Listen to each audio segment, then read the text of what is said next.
Requesting connection. Established. Encrypted. We're live. The show you've been asking for. Advice, technology, and community. Linux first, all others second. This is Ask Noah.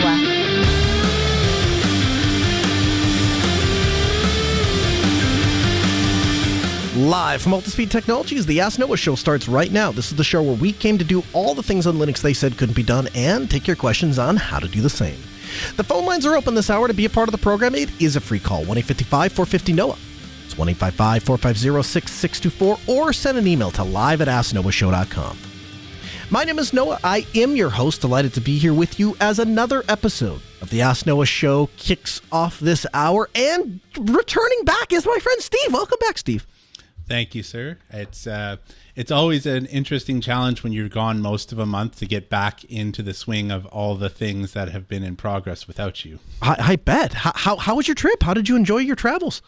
I really love Germany. I was over in the very western part, a very rural area, and I really loved it. I loved being in the little towns and enjoying the people. The Germans have this reputation for not being so friendly, but I didn't find that at all. I think it's because there's a misunderstanding of how cultural things work between English-speaking nations and the Germans. Like, for example, small talk is not a thing, and they look at you like, why are you asking me this?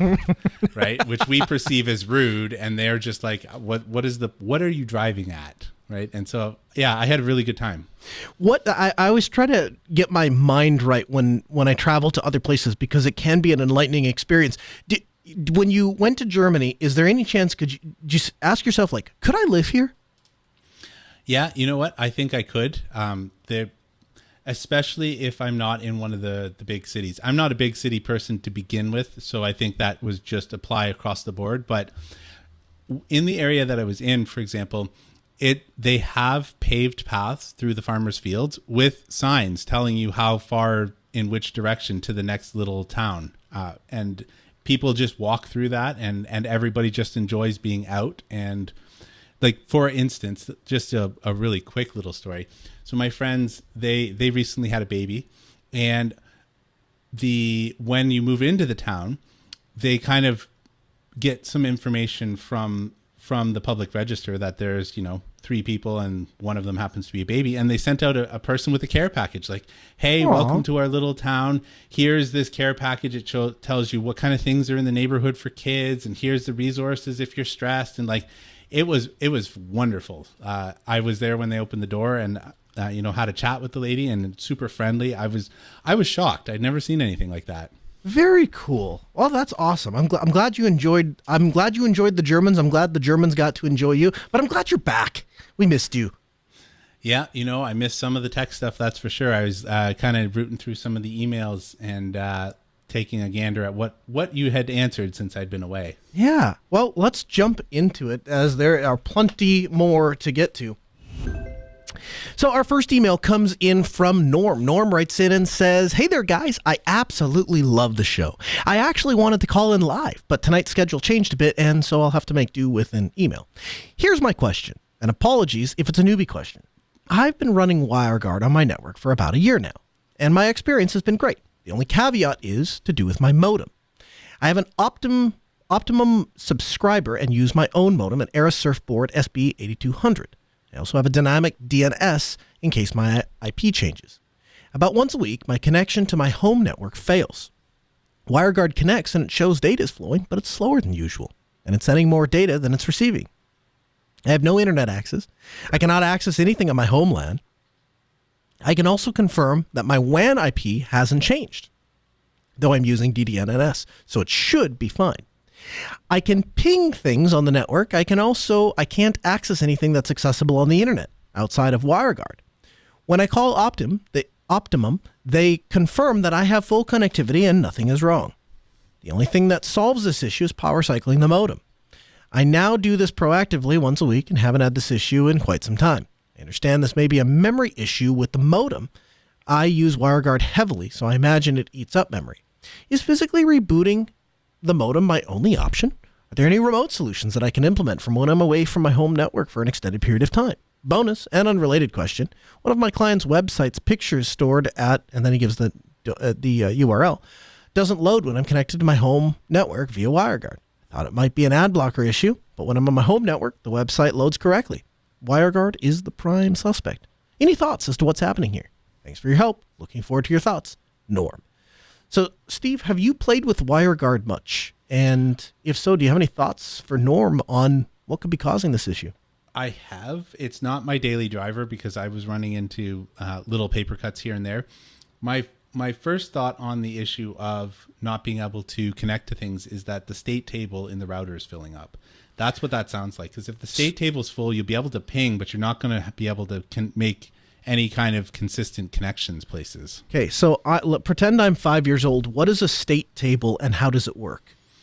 A state table is basically the way that the router is tracking various sessions. So a session is when there is a server client activity. So there's back and forth communication between two endpoints, and the router tries to take note of this in order to better optimize. And sometimes the state is also used for deep packet inspection and all kinds of other wonky things, which are probably not happening here. If your state table fills up, what will happen is anything that has a client server, so I send a request for information and I wait for the information to come back. If the state table's full, that interaction will no longer happen. ICMP doesn't require the state table, or so little of the state table that is basically negligible. So my first guess is that it's a state table that needs to be flushed. What do you think? I really have no idea. Like you, I have played with WireGuard enough to know that it's very much has a bright future, and I think that someday it will get there. But from my perspective, there are too many user tools that are necessary integrating into LDAP and AD and all that kind of stuff that my clients are going to expect if I'm going to use a VPN. So I use it personally. That's actually what connects my laptop back to my house, and I like it because it just spins up the tunnel. I can do what I need to do, and then it comes down. But past that, I don't have a lot of experience troubleshooting WireGuard. It's interesting that if it's a state table issue, that it only happens with WireGuard, isn't it? Well, maybe, but we don't know that it only happens with WireGuard. This is just the place where the symptoms are presenting themselves, right? Because a state table can be full, but the like your desktop, for example, what if your desktop has all of the state and the new connection being WireGuard can't create a new entry in the state table, right? We don't have enough information to diagnose like this. This is one of those things where you have several hypotheses and you test them to rule them out. It's the same thing with this image loading issue. I have definitely run into this. I've never cared enough to track this down. So it's one of those things that I would probably fire up the web developer tools and watch the network and see what the network is telling me when it's trying to load this image.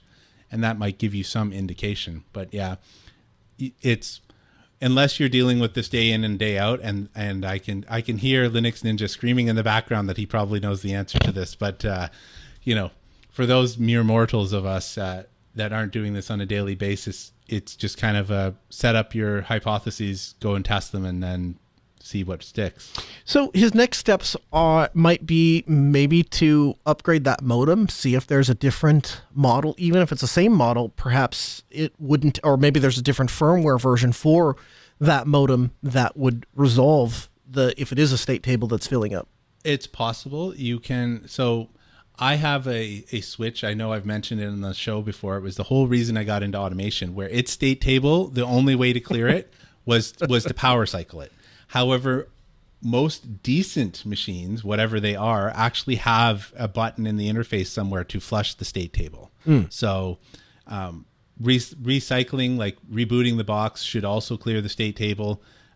It depends on the hardware and whether it locks up, right? This particular switch would lock up, and there was no getting into it after that. It just had to be power cycled.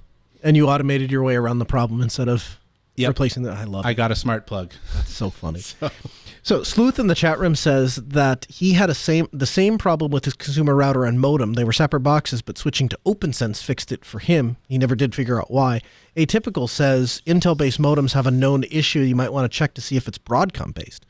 So I would give you something to go to. I would follow the following steps, Norm. I would try and update the firmware on the modem and see if that works. The second thing I would do is I would log into the interface of the modem, see if there is something, if you probably be under NAT or firewall, and see if there is a state table and see if there's a way to flush it, or if there might say like clear cache, something like that. And you might try that. And then if that didn't work, you might try replacing the modem with another DOCSIS 3 modem that is supported by your ISP. Our second email comes in from Mike. Mike writes in and says, "Hey, Noah and Steve, I'm a weekend warrior computer guy at best, so perhaps you could help explain to me what I'm missing here. I have an old computer with an AMD Phenom 2 X4 965 4-core processor, no graphics card. It's old, but it makes a pretty decent home server. When I had MB running on it, it would often crash when transcoding. I thought that by running MB in a Docker container, a crash of MB would simply crash the Docker container, and the computer would remain stable. That does not seem to be the case. Even in Docker, when MB transcodes heavily, the entire system comes to a screeching halt, and I need to physically reboot the entire computer. Perhaps you could help me understand why the failures affect more than just the single container. Is there anything that I can do to keep these failures within the container? And if so, I can easily restart the MB container and have the remainder of my server remain completely stable. For what it's worth, in my MB Docker Compose, I do have MB to run as UID 1000, which is my primary user account on that machine. I'm not sure if that matters or not. I do notice that the user is running both the MB server, processes, FFmpeg before a crash. Thanks for all you do. I love learning from you guys each week. Thanks, Mike." So, Steve, you are somewhat of a container expert. What are your thoughts? Why is this crashing? Should the container crash the entire system?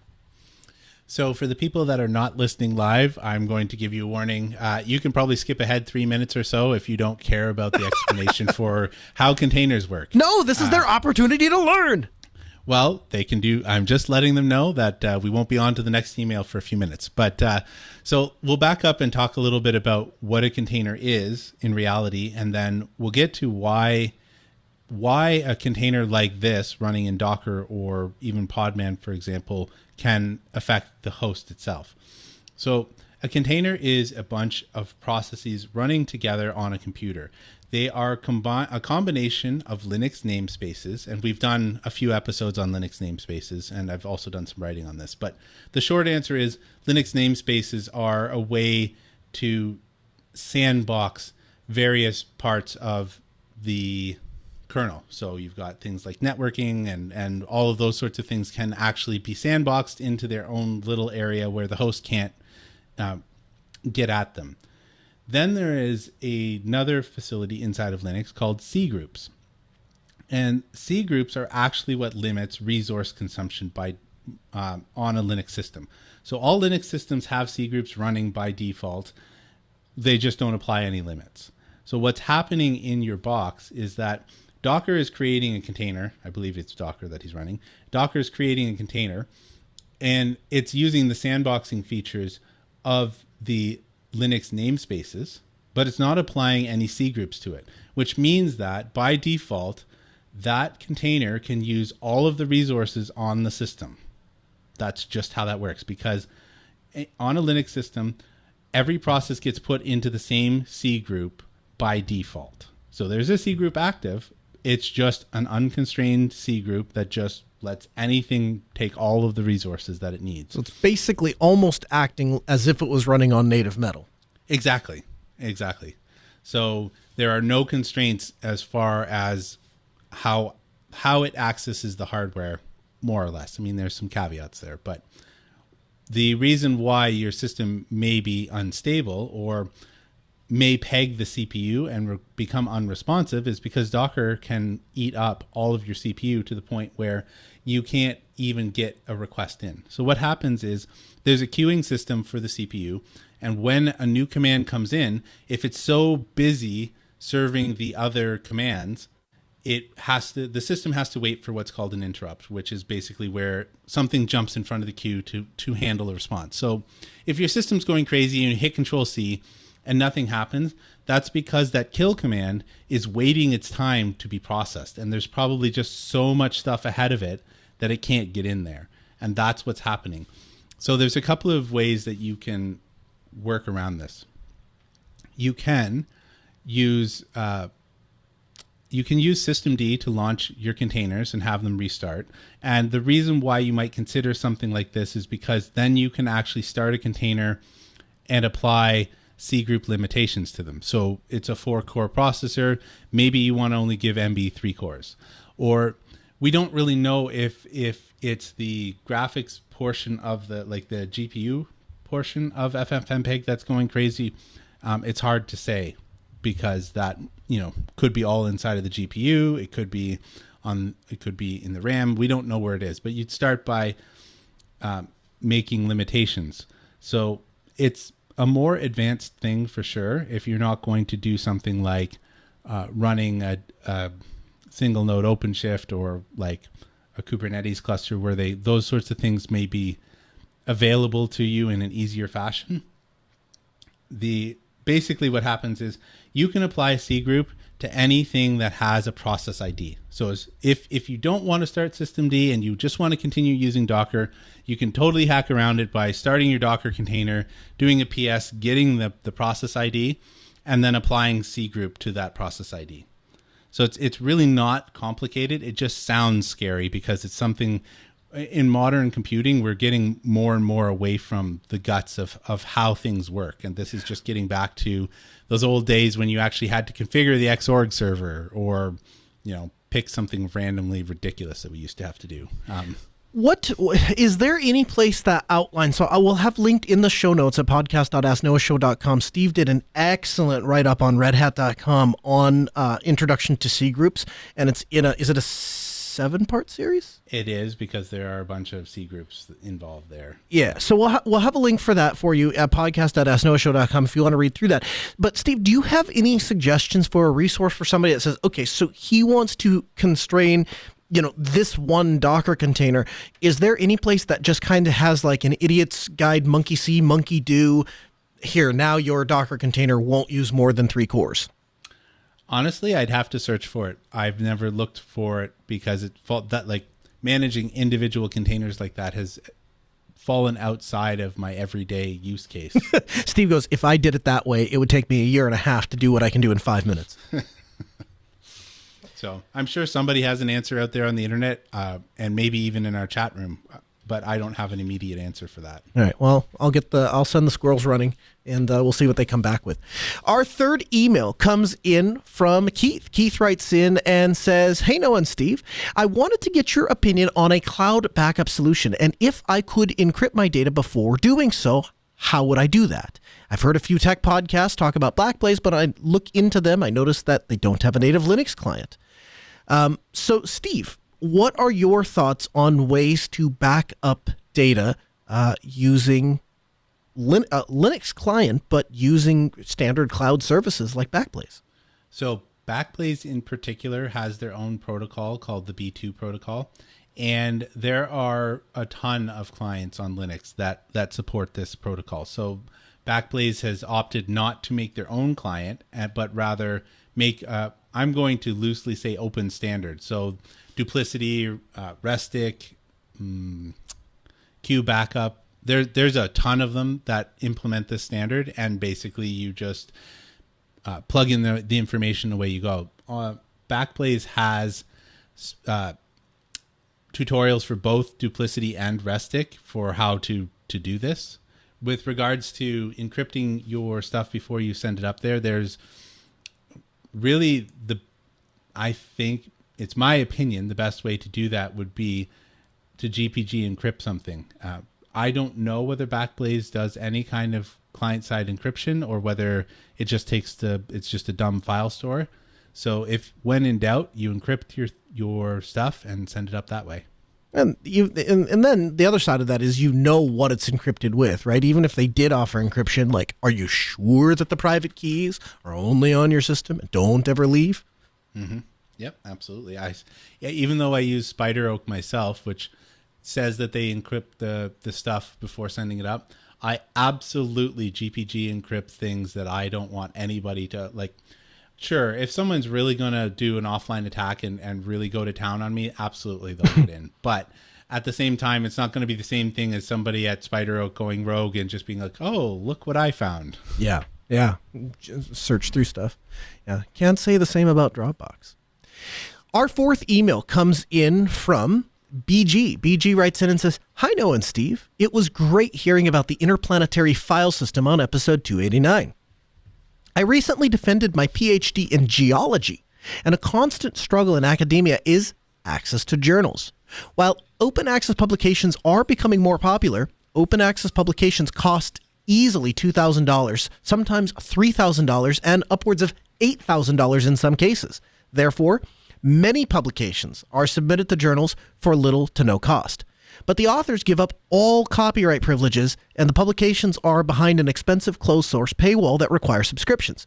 Many universities are fighting back, but by not subscribing to the ridiculous cost for university access and closed-access journals. But this leaves students and researchers unable to access a lot of less essential journals, as he puts in quotes, such as many geology compared to medicine and engineering.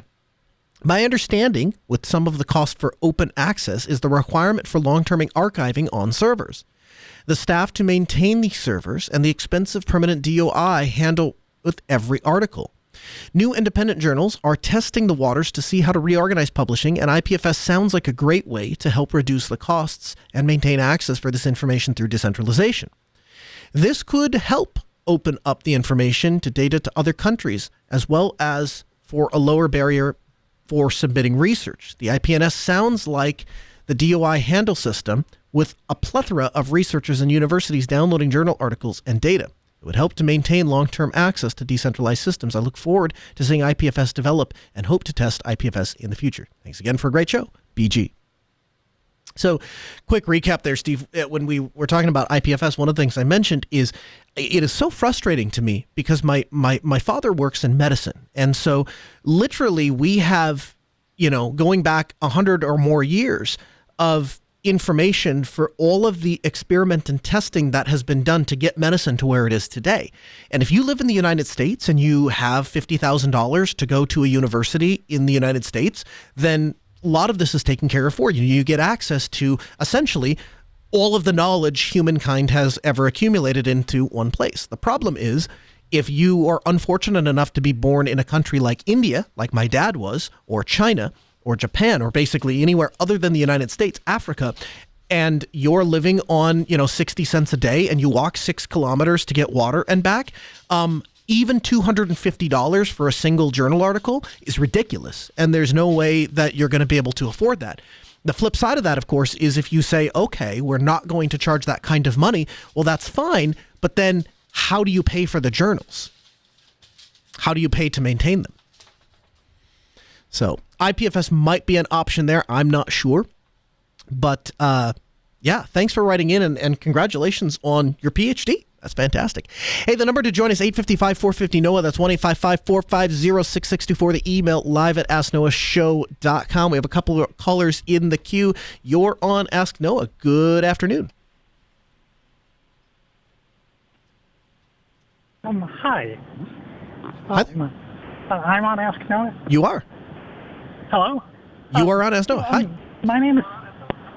so I am wondering about an open source POS system for like a restaurant. Okay. I'm wondering, do you know of a good POS system to use? So I'll be honest with for like a fast food place. Yeah, absolutely. So there are some open source POS systems out there. So the one that comes to mind is opensourcepos.org, and they have a web-based point of sale system that you can use. They publish all of their code on GitHub, and it works. It's okay.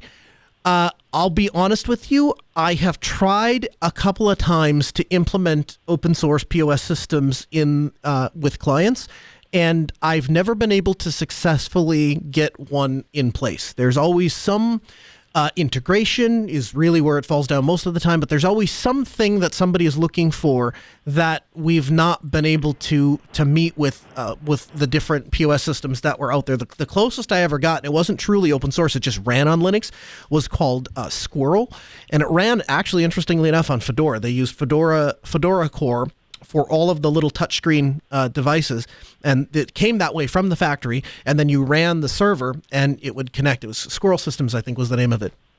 And that one we did put into production a few different times and worked very, very well, but was not open source. So I would say if you're looking for an open source version, you're probably the go-to one is opensourcepos.org. And if you're just needing it can do fairly complicated stuff. You can do, products and inventory. You can do VAT and taxation, different taxes for different, things. And it supports multi-user and supports, the loyalty cards and stuff like that. Has multi-language, supports gift cards. So all of the basic things that you'd be looking for in a POS, I think you'll find. It's just mostly if you're getting into integrations where you want it to spit things in and out and do all of those kinds of things, not so great. But they have a demo that you can log into, and you can log in and see if it would work for you. So we'll have a link for you in the show notes. Does that sound like that might be up your alley? Yes. Thank you for the recommendation and for the information on your experiences with POS systems. Yeah, you bet. Yeah, thank you. That sounds great. You bet. Go ahead, Steve. There's another one called Odoo that it looks pretty nice. It's open source, but it's not free. So I guess it depends on what open source means to you specifically. If it's open code, then it's up on GitHub, and they have a link right on their main page to GitHub and stuff like that. It's pretty intense. Let's put it this way. They can do a lot of stuff with this particular piece of software. It's also web based. It looks pretty fancy. I haven't used it, but it may be an option. If you're just looking for open source and you don't mind paying, then there's that option too. The other thing I'll put in the category of Odoo is you can buy devices pre-installed with Odoo. So if you're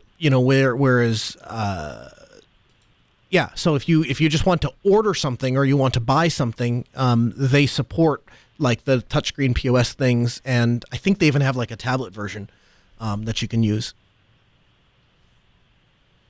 Okay, that sounds great. Thank you. Yeah, you bet. So I'll have links for both of those in the show notes. You can find those at podcast.asknoahshow.com. And whatever you wind up with, give me a call back. Let me know what works and what doesn't work. I would love to hear.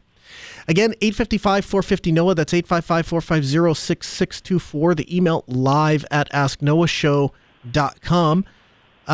You're on Ask Noah. Good afternoon. Hey, is it me? It is. Hello? Hi. Hey, Noah, how you doing? Good. How are you?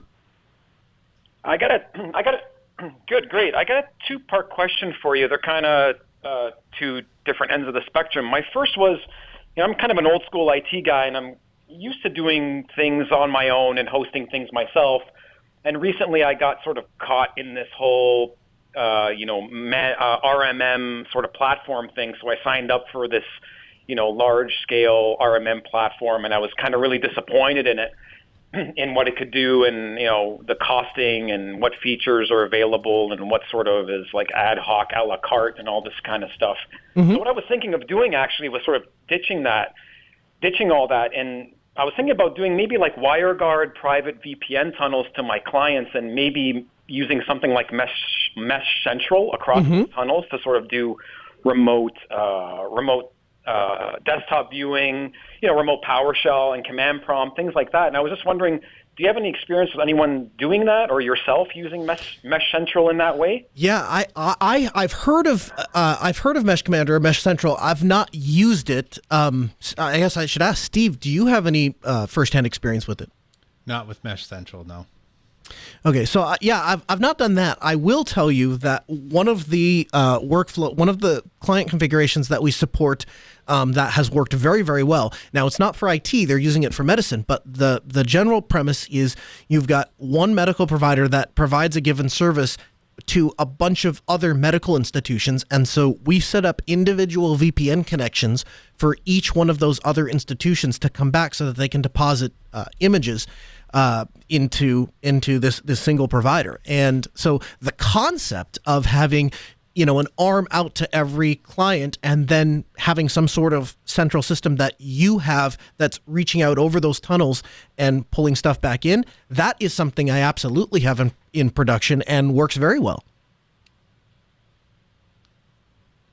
Okay, yeah, great. Maybe I'll let you know how that goes on with me as I'm testing it out, and I'm going to see if I can deploy it at a test site. I don't know. Mesh Central seems to be like open source, and it integrates with the Intel AMT management engine as well in some cases. So, anyways, thanks for that. My second question was, while we're on site doing work, I'm sort of sick and tired of using cell phones to talk to people on site. I was wondering, is there a walkie-talkie that you could recommend, or some sort of radio that we could use on site doing installations, either in larger buildings or even sometimes outdoors, that works well in sort of like a city/rural environment? Because I kind of think maybe having a walkie instead of calling everyone on their cell phone might make more sense. Yeah, it sure does. So I'll start with the sane answer, and I'll move to the kind of insane space. So if you want to just get a walkie-talkie and use it, what you're looking for is something that works on the multi-use radio service, or MARS system, and that for the geeks among us works in the frequency range of 151 to 154, and so it's essentially a small little spectrum that the FCC has set aside and said anybody can use this. And so you can go purchase, if you go to Amazon and just buy like a quote-unquote business radio, it's likely going to be programmed for the MARS service. If you want to up it a little bit, you can purchase a radio, or a two-way radio, and you can apply to the FCC and get your own license for your own frequency.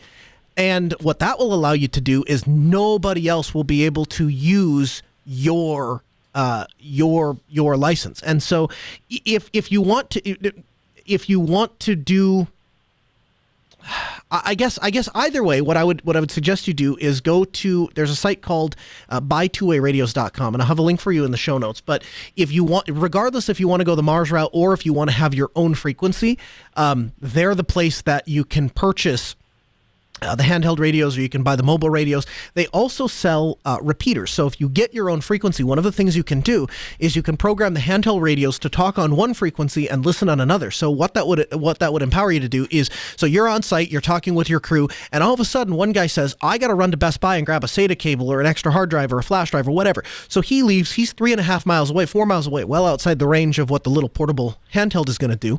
And you say, oh, shoot, you know what? We also need another flash drive.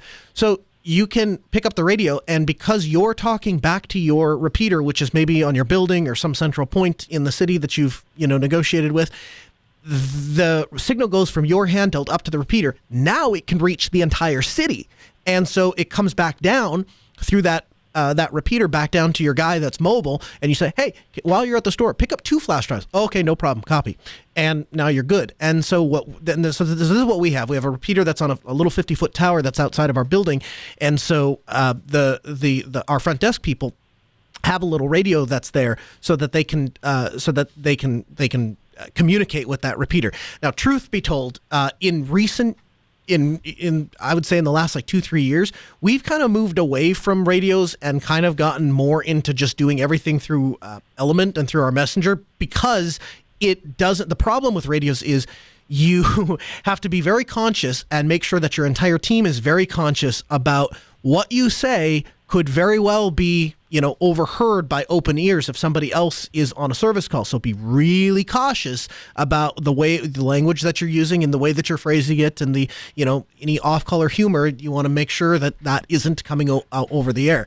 So I would keep those things in mind, but past that, yeah, absolutely. The other thing that the guys tell me all the time is when we're up on a scissor lift 40 feet in the air, 50 feet in the air, they don't want to take their $1,000 cell phone up there, right? But they'll take our little Motorola brick radios, and when those fall, they just bounce a couple of times, and then you pick them back up and they're fine.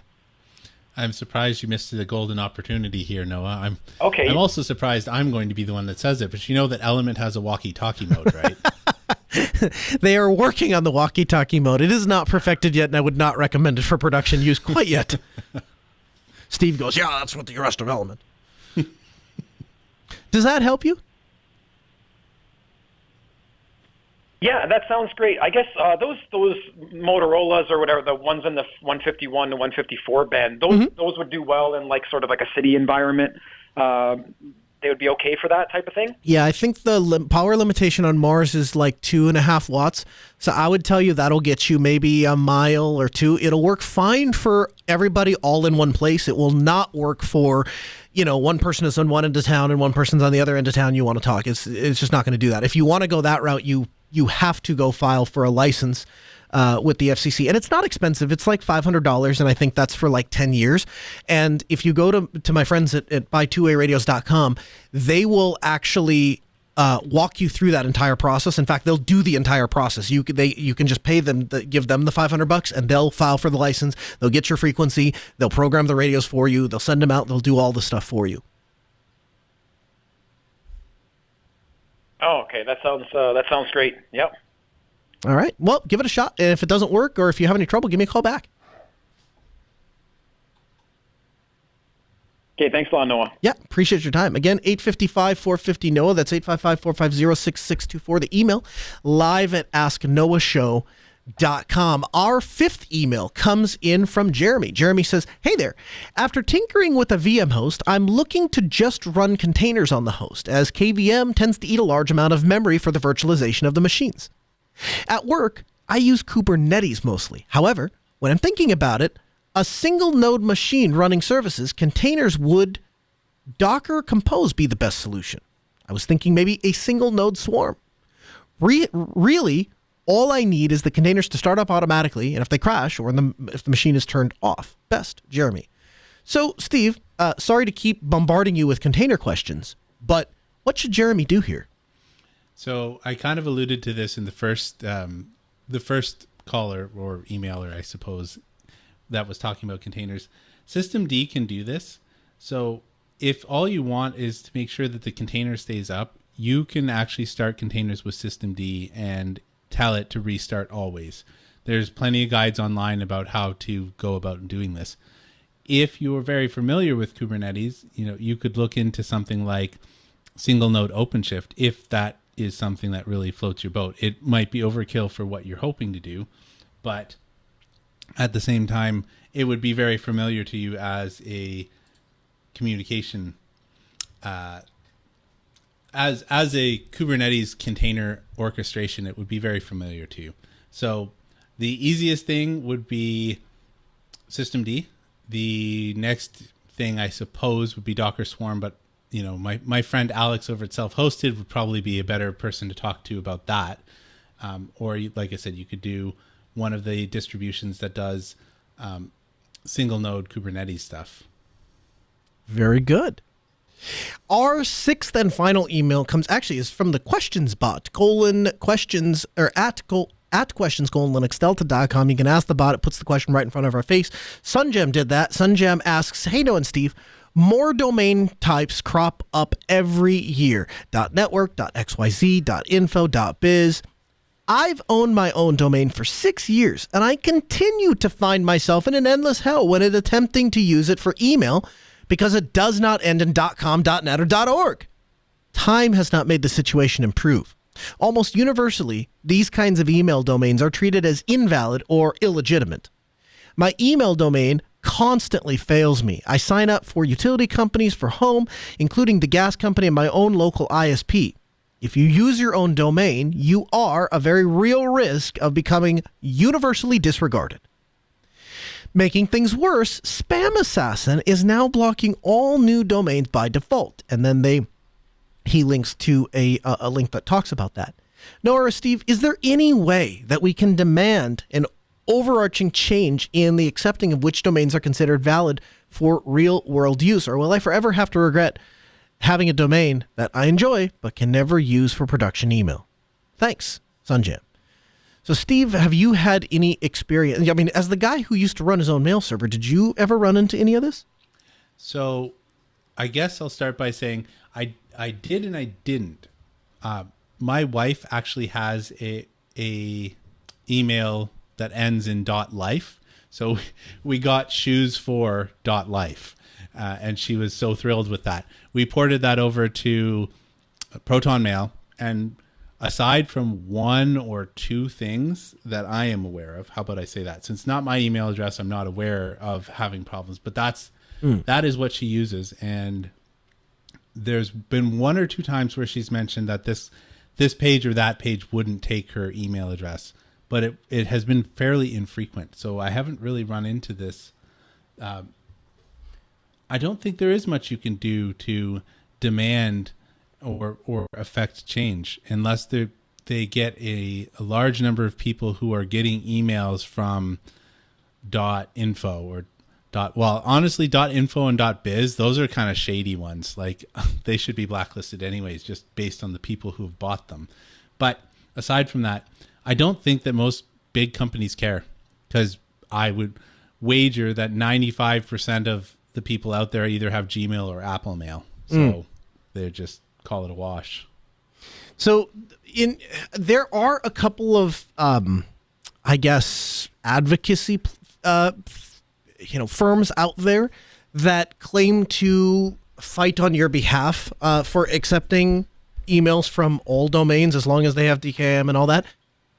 I have never used any of them, and I did a little bit of poking when this question first hit our chat room to see if I have a friend that works as a full-time mail administrator, and they had never had any terrible success. Essentially, his answer to me was, if I got an email from someplace like that, I would go, yep, and we get 10,000 more emails from spam, so I don't care what your little one special off case is. Go sign up for a Gmail account, some place that can track that person and know who that person is, and then we have a recourse because we have an established relationship.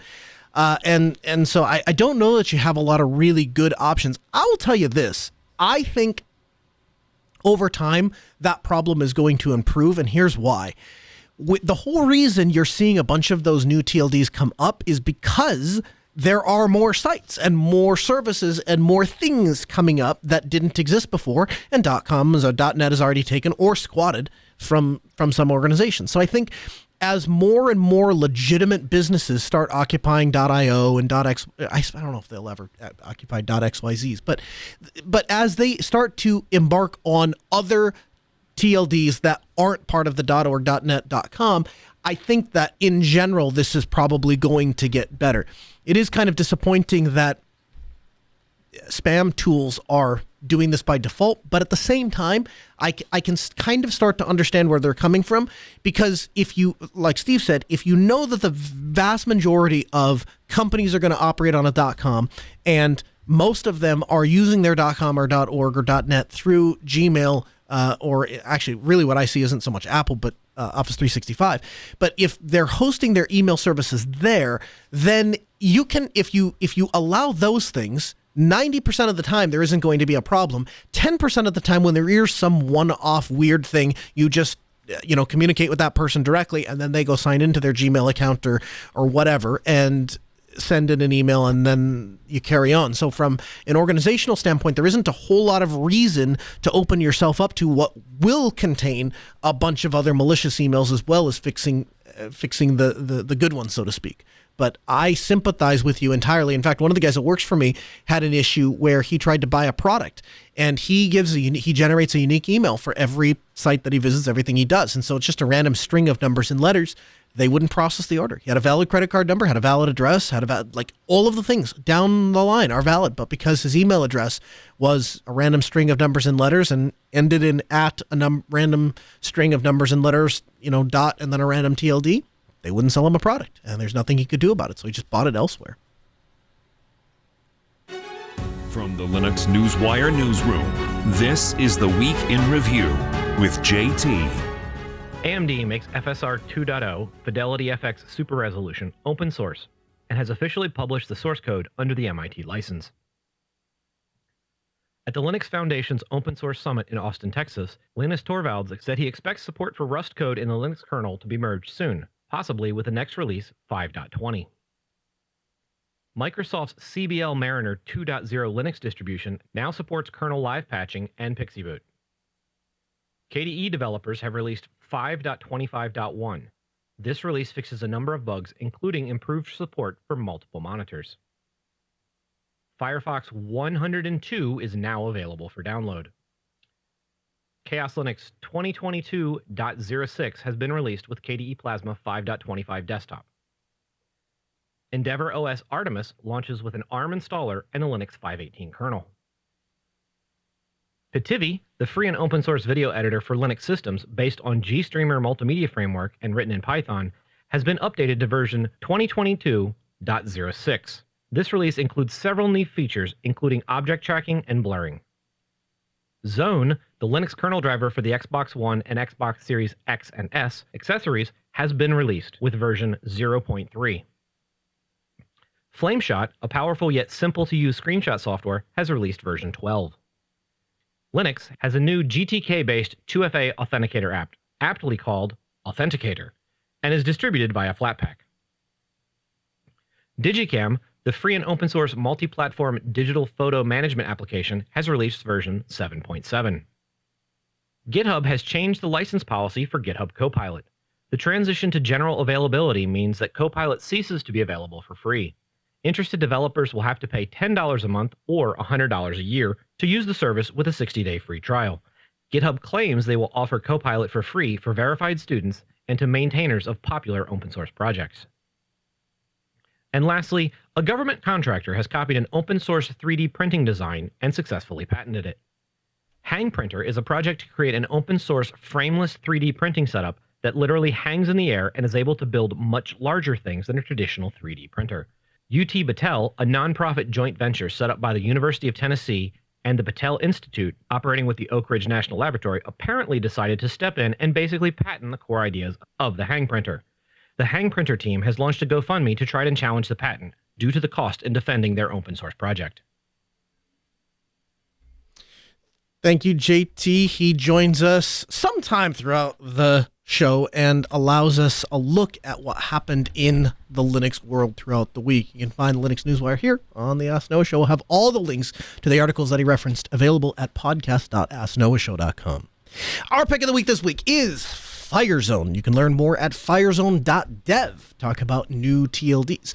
So Firezone is really cool. It is a self-hosted, secure, remote access firewall VPN appliance, and it's built from the ground up around WireGuard. So the idea here is a run-anywhere firewall for the work-anywhere era. COVID forced us all to go at home. And so what happens when you have a central office and you have a bunch of people working from home? It's pretty simple. Well, we need them to be able to get into the office, so we create a VPN tunnel back to the office. Well, what happens if there is no central office? Then what? Plot twist. You have your infrastructure spread up over AWS, DigitalOcean. Maybe you have a server at home. Maybe you have a server at your friend's place, and maybe there's a server sitting somewhere in California. And you want all of those to reside on one little LAN network that is your quote-unquote business office network. Your remote employees who need to access said business office network are also remote and all over the place. What do? Firezone.dev. You manage your VPN and firewall server through their web interface, and you create clients and users. And so you create a client and put the WireGuard client config on, let's say, all of your servers. One on DigitalOcean, one on AWS, the one that's in your house, the one that's at your friend's place, and the one that's in California. They all connect to the FireZone firewall appliance. Boom. Okay, now they have a connection. They're not necessarily accessible to the rest of the world. Maybe you have the firewall enabled on the DigitalOcean droplet, so you can't get to that database server. Or you have the thing on AWS, so you can't get to the web interface of your, I'm just making stuff up, but your Nextcloud interface. But all of those are tunneled back to your FireZone firewall.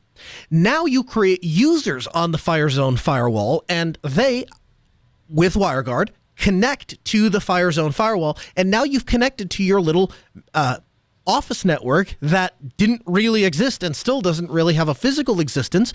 But because there's all of these tunnels all over the place, the employees, once they're VPN'd into the firewall, to the FireZone device, are able to see the server at your house, the server in California, the server at DigitalOcean, the server at AWS. It creates a firewall for working anywhere. So there are some interesting ways that you can apply this, right? So the first is like, hey, I'm going to actually do work and I want a decentralized office. Okay, well, there you go. I guess it is centralized because wherever the FireZone thing is the central point. But the other thing that you can do with it is use it as a NAT gateway. So FireZone can be used as a NAT gateway, and what that does is it's a single static egress point for all of your traffic. And so this is really great if you're working in IT and you tell this company, hey, we need to be able to SSH into your servers. And they say, well, what IP are you going to whitelist? Well, our team works from all over the country, so here's a list of 19 IP addresses. That doesn't go over so well. No, if you're using FireZone, you give them one IP address, and then all of your team's traffic is going to flow out of that IP address and into all of your client engagement, connection points.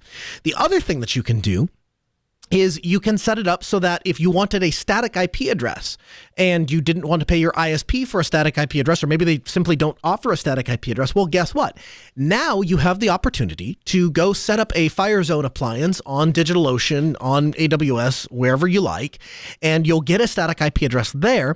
Then you can funnel that traffic into, you could add whatever server you want to be able to access or whatever service you want to be able to access remotely. You install you add that as a client to the FireZone appliance, and now you're able to get to whatever server is sitting inside of your home. Again, you've not exposed anything through your home. You have to have a VPN connection into FireZone in order to be able to access this. So it's not publicly available or accessible, but you have a static point of ingress now, and you have a static IP address, and you have a way to access those servers. So it's just an absolutely fantastic project that has come out of WireGuard. WireGuard being a very lightweight, very robust VPN, up-and-coming VPN service appliance, kernel module, I guess, really. But paring down from OpenVPN of thousands of lines to code to just a few thousand is an absolutely fantastic achievement. And now you're seeing things like FireZone pop up. So you can learn more at firezone.dev. I invite you to check that out. And again, really, really cool answer to a problem that comes up, I'd say, fairly frequently. The number of times that I've had people, clients, friends that say, hey, I want to be able to access my file server. I want to be able to access my local media. And I can't do that right now because I don't have a public IP and I don't want to pay for it.